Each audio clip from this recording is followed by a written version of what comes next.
Yung kay Senator Villanueva, in fairness to him, hindi namin makita sa GAA yung mga enumeration mo o yung enumerated list of projects.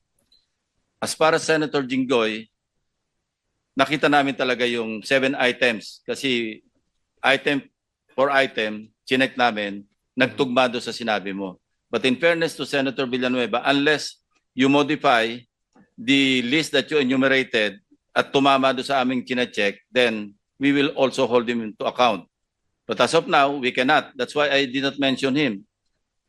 Yung 600 mo, mali eh. Mali yung description mo. At wala kami makita. But I want to be truthful, ano?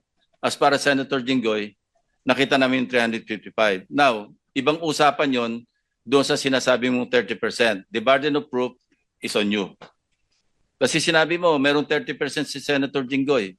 Yes po. Oh, how will you prove that?